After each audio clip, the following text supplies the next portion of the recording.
咁如果你係想一間700尺，然後咧近公園同埋咧自己屋村嘅公園對住之外咧，行到 Highway 7，最緊要名校網嘅話，今日我哋而家呢一間咧就可能合你心水噶啦。我哋喺萬錦市，然後咧喺 Warden Highway 7。左邊咧，我哋 Highway 7嗰邊咧就係平時可以飲茶食飯嘅方便，右手邊就係 Downtown Markham，我哋咧就可以約大學又有得，同埋咧夜晚嘅我哋好舒服去一個自然嘅社區公園嘅。咁呢度兩個房嘅佈局咧好靚嘅 corner unit 喺 condo 裏邊咧，即係個角落頭咧兩邊都有窗嘅，由兩間房，我哋先由第一間房睇完，然後再慢慢睇成個格局啊。呢一個咧就有第一個睡房，窗口格局大啊，有一個兩門嘅 concept 趟門嘅。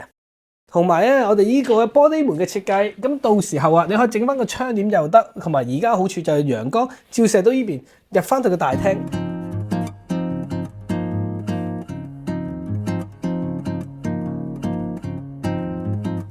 咁我哋而家大廳咧個樓底咧係算高噶啦，然後咧裏邊咧我幾中意呢個 matte 面設計嘅櫥櫃啊，同埋咧石面嘅台。由我哋下邊咧爐頭雪櫃咧全部都有噶啦，同埋一個支柱就係呢一個。雖然你覺得 condo 有island 好正常，但係咧我哋喺呢個 size 裏邊咧係 movable 嘅，即係意思係呢個可以擺喺唔同地方，或者等陣擺翻去後邊陽台。然後所以呢個空間咧可以多出嚟又得，或者好似呢個主人家咁樣擺嘢整成嘅，呢個係 movable 嘅 island 嚟㗎。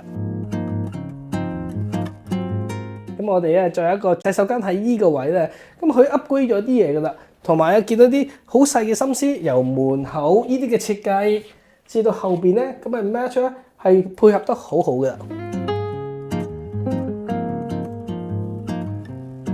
咁我哋咧再睇埋主人房先。呢個主人房咧對正咧就係一個小陽台，同埋啦佢哋而家屋咧嘅公園。公園係呢個屋企嘅公園之後咧，第一陣你會見到後邊側邊咧有一個係社區成個 Markham 嘅一個公園㗎啦。同埋你想唔想游水？冬天嘅時候，呢一個 building 係有埋游泳池嘅。除咗我哋平時嘅 gym 之外咧，同埋有個游泳池添。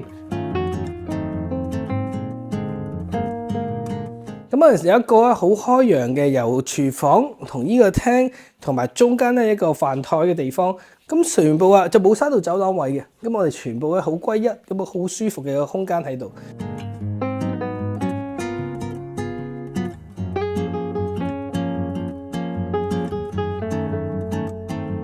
咁我哋依邊咧喺而家對出去咧東邊，然後咧就對出去咧，而家去北邊嗰邊咧就 Highway 7呢個位，然後我哋出去陽台睇睇。呢個陽台咧除咗大舒服之後咧，最緊要個景係對咗個自己嘅呢個屋裏邊咧嘅公園啦，再加埋右手邊咧就出名噶啦。我哋咧喐大學嗰邊，同埋咧我哋嗰個時係一個自然嘅社區公園嚟嘅，係好巨型嘅社區公園。咁咧嗰個就係睇戲院啊 Downtown Markham 嗰個方向啊。而轉翻個 angle 喺翻呢度咧，就係我哋 Highway 7咧，我哋出去麥當勞啊飲茶嗰邊咧，就係一個主要嘅 Highway 7喺萬錦市裏邊噶啦，同埋我哋嘅學校名校網 Union High School。